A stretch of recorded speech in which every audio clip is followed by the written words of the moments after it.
নারায়ণগঞ্জের বন্দরে আকিজ সিমেন্ট কারখানায় বয়লার বিস্ফোরণে ৭ শ্রমিক দগ্ধ হয়েছে। এরই মধ্যে দগ্ধদের ঢাকা জাতীয় বার্ন ইনস্টিটিউটে ভর্তি করা হয়েছে।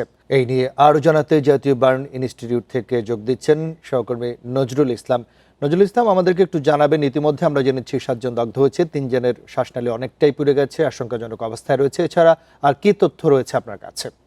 আপনি যেমনটি বলছিলেন যে আসলে গতকালকে কিন্তু আসলে যে আকিজ সিমেন্টের যে বয়লার রয়েছে সেই বিস্ফোরণে কিন্তু ৭ জন শ্রমিক দগ্ধ হয়ে ঢাকার জাতীয় বার্ন ইনস্টিটিউটে আসলে তারা ভর্তি হয় গতকালই। সেই জায়গা থেকে আজ সকাল পর্যন্ত সবশেষ তথ্য আসলে জানান যায় যে বার্ন ইনস্টিটিউটের যে ইমার্জেন্সি বিভাগের আশিকুর রহমান ইনচার্জ ছিলেন, তার সাথে আমরা কথা বলে জানতে পেরেছি যে এই ৭ জন শ্রমিকের মধ্যে ৫ জনকে ইতিমধ্যে ভর্তি করা হয়েছে। মানে তারা আবাসিকভাবে ভর্তি হয়ে তারা চিকিৎসা তাদেরকে প্রদান করা হবে এবং এই ৭ জনের মধ্যে ৫ জন যেহেতু ভর্তি হয়েছে, বাকি ২ জনকে তারা আসলে ইমার্জেন্সি বিভাগের অবজারভেশনে রাখছেন। আসলে অবজারভেশনে থাকার পরে তারা আসলে পরবর্তী সিদ্ধান্ত নেবেন।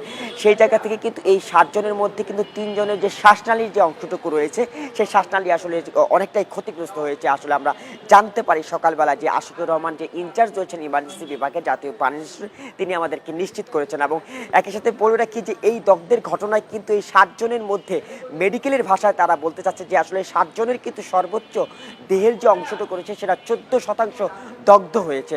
এবং সেই সাথে বলে রাখতে চাই যে এই ৭ জন যে শ্রমিক দগ্ধ হয়েছেন তাদের মধ্যে ৩ জনের যে বয়সের গড় সেটি আসলে ৩০ থেকে ৩৮-এর মধ্যে এবং বাকি ৪ জনের ২০ থেকে ২৮-এর মধ্যে।